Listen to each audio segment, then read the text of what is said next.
সেই ডিভাইসটা আনপ্যাকিং এবং ডিভাইসের কার্যক্রম যে কীভাবে করতে হয় সেই সম্পর্কে আপনাদেরকে সম্পূর্ণ ধারণা দিব। এটা আসলে এখানে এরকম 3টা এরকম ছোটো ছোটো স্টোন থাকবে। আমরা আসলে প্রথমত সর্বপ্রথম একটা ইউজ করব, দেন একটা নষ্ট হয়ে গেলে আরেকটা ইউজ করবো। এবার 3টা দেওয়া থাকবে, এক একটা 3 মাস 4 মাস 6 মাসও চলে যায়। আপনি চাইলে একদম 1 বছর 2 বছর 3 বছর চলে পারবেন। একটা পাইপ ভেঙে গেলে নষ্ট হয়ে গেলে আরেকটা পাইপ আমরা ব্যবহার করবো। এরকম 3টা স্টোন থাকবে। আমরা 3টে স্টোন একসাথে ব্যবহার করবো না, যে কোনো একটা স্টোন ব্যবহার করবো। এখানে ছোট্ট একটা পাওয়ারের বাটন, এখানে একটা আছে নজল দেওয়া আছে। এখানে পাইপটা আমরা এনে ইনস্টল করার সময় শুধু কিছু না, হালকা একটু পুশ করলে ঢুকে যাবে। হ্যাঁ, আমরা কিভাবে পিউরিফাই করতে পারি, আমের থেকে যে সমস্ত ফরমালিন বা কোনো কীটনাশক বা কোনো যদি কার্বন থাকে সেটা কিভাবে দূর করা যায়, সেই আমরা আজকে আপনাদেরকে একদম বাস্তব দেখাবো আর কি।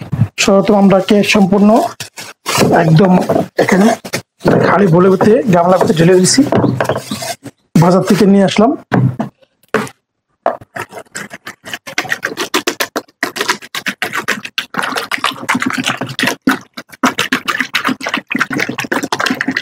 একদম পানি একটা ডুবো ডুবো থাকতে হবে।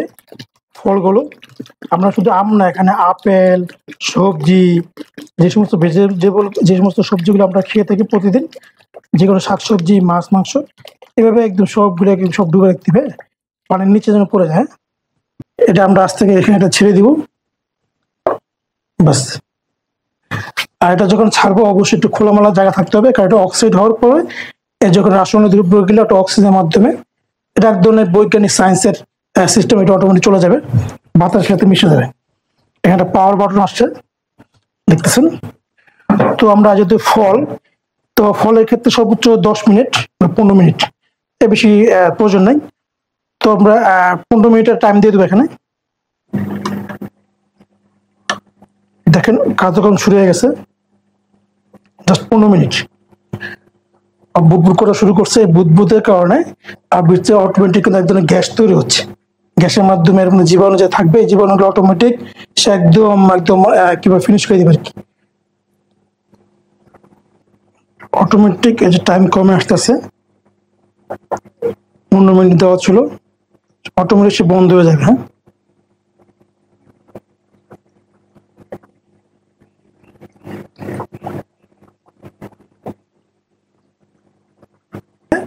যে সমস্ত রাসায়নিক ক্ষতিকর যে রাসায়নিকগুলো ধ্বংস হচ্ছে, এরপরে এই আমগুলো বা এই সমস্ত ফল বা সবজিগুলো, যে সমস্ত ফল বা সবজি পিউরিফাই করা না বা ক্লিন করা না, এর পার্থক্য হলো আপনি চাইলে এগুলো যখন রেখে দেবেন মিনিমাম 1 সপ্তাহ, আর যেগুলো আপনি বাজার থেকে আনছেন বা কোনো ধরনের পিউরিফাই করার নাই বা ক্লিন করার নাই, সেই সময় কিন্তু ওই সমস্ত ফলের মধ্যে পার্থক্য হলো 1 সপ্তাহ পরে এই ক্লিন করা ফল 1 সপ্তাহের মধ্যে নষ্ট হয়ে যাওয়ার সম্ভাবনা সবচেয়ে বেশি এবং নষ্ট হয়ে যাবে।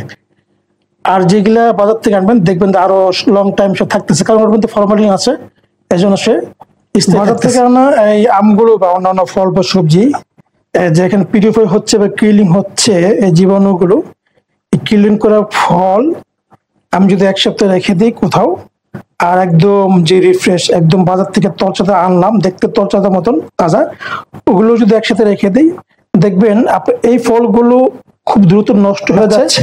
আর যেগুলা বাজার থেকে আপনি আনছেন অথচ এরকম মানে ফরমালিন মুক্ত করেন নেই, তো ওই ফলগুলো রাখলে ওগুলো 1 সপ্তাহ বেশি থেকে যাবে। তখন বোঝা যাবে, আসলে পার্থক্যটা বোঝা যাবে অটোমেটিক, যে আসলে এই যে ক্লিন করলাম, ক্লিন করার পরে আসলে কি কাজ করতেছে কিনা। এটার একদম যদি বলি, আপনি চাইলে 2 থেকে 3 দিন বা 1 সপ্তাহ 2টা ফল একসাথে আলাদা রাখতে পারেন। কিছু ফল এখান থেকে নিয়ে আর কিছু ফল যেগুলো বাজার থেকে আনছেন, তো সেখান থেকে একটা ফল রেখে দিতে পারেন। তো দেখবেন যে একটা ফল যে রেখে দিচ্ছেন ওই ফল নষ্ট হবে না, কিন্তু এই ফলগুলো নষ্ট হয়ে যাচ্ছে। এর কারণ হলো এর থেকে একদম সম্পূর্ণ যে ফরমালিন বা কীটনাশক বা কার্বাইড গুলো ছিল সেগুলো রিমুভ করা হয়ে গেছে। রিমুভ করার কারণে সেই স্থায়িত্ব নষ্ট হয়ে গেছে। এই জন্য এটার নষ্ট হওয়ার কারণে এটা খুব দ্রুত প্রাকৃতিক ভাবে থাকার কথা দেখায়, যদি অতটুকু থাকবে সে আস্তে আস্তে টাইম শেষ হয়ে যাচ্ছে। আমরা দিয়েছিলাম 15 মিনিট, আর কিছু বাকি রয়েছে, অটোমেটিক সে বন্ধ হয়ে যাবে। পাওয়ার চলতেছে, দেখায় যদি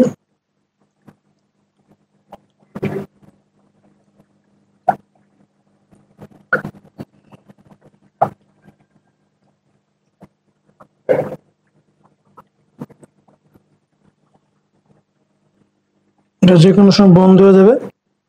আমরা একটু দেখবো কোন সময় বন্ধ হয়ে যায়। বন্ধ হয়ে গেছে। একদম বন্ধ হয়ে গেছে মেশিন। আর এখানে এটা বুঝবো সব বন্ধ হয়ে গেছে।